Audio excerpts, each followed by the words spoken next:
গরমে তৃপ্তি পেতে পাকা আম ও সেমাই দিয়ে দারুণ স্বাদের এই রেসিপিটা বাড়িতে বানিয়ে দেখতে পারেন। বানানো যেমন সহজ, খেতেও ভীষণ ভালো হয়।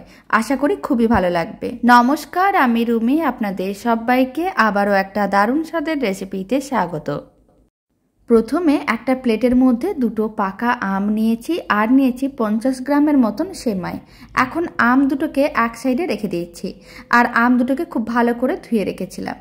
এবার সেমাইগুলোকেও এক সাইডে রেখে দিতে হবে। আর এখানে দুটো পাকা হিমসাগর আম নিয়েছি, তবে আপনারা যে কোনো ধরনের পাকা আম নিতে পারেন। এবার পেছনের অংশটা কেটে বাদ দিয়ে দিতে হবে।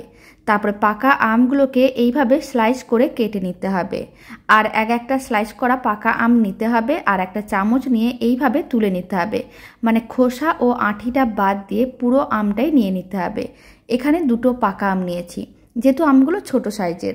বড় আম হলে একটা নিলেও যথেষ্ট। খুব ভালো করে আমগুলোকে পেস্ট করে নিতে হবে। আমের পাল্পটা একেবারেই রেডি। এখন এই আমের পাল্পটাকে এক সাইডে রেখে দিয়েছি আর একটা কড়াইকে গ্যাসের ওভেনের উপরে বসিয়ে দিয়েছিলাম। 1 চামচের মতন ঘি দিয়েছি আর দিয়ে দিলাম সেমাই। এখন মিডিয়াম ফ্লেমে সেমাইগুলোকে 2 মিনিটের মতন ভেজে নিতে হবে। আর ঘি দিয়ে সেমাইগুলোকে এইভাবে একটু ভেজে নিলে স্বাদ ও গন্ধ দুটোই খুবই ভালো আসে। 2 মিনিট ভেজে নিয়েছিলাম, এবার তুলে এক সাইডে রেখে দিচ্ছি, মানে ঠান্ডা করে নিতে হবে। আর ওই কড়াইয়ের মধ্যে দিয়ে দিচ্ছি মেজারিং কাপের 2 কাপ জল। এখানে 400 ml মতন জল দিয়ে দিলাম আর দিয়ে দিচ্ছি 100 গ্রামের মতন গুঁড়ো দুধ। গুঁড়ো দুধটা খুব ভালো করে মিশিয়ে নিতে হবে আর ফ্লেমটা লোতেই রাখতে হবে, নাহলে গুঁড়ো দুধগুলো দলা পাকিয়ে যেতে পারে। খুব ভালো করে গুঁড়ো দুধ মেশানো হয়ে গেছে। এখন ভেজে রাখা সেমাইগুলো দিয়ে দিতে হবে। সমস্ত সেমাইগুলো একসঙ্গে দিয়ে দিলাম আর দিয়ে দিচ্ছি 1 চিমটের মতন এলাচ গুঁড়ো।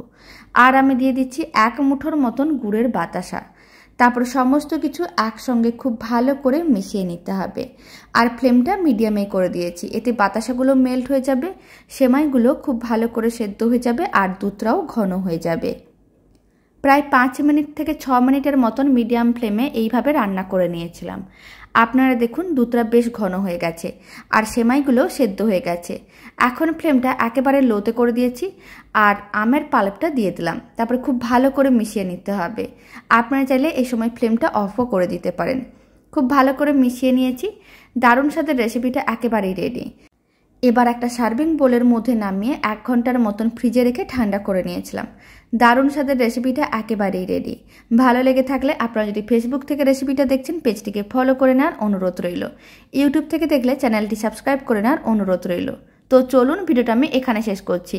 আপনারা সবাই ভালো থাকবেন, সুস্থ থাকবেন। আপনাদের সঙ্গে আবার নতুন রেসিপি নিয়ে দেখা হচ্ছে।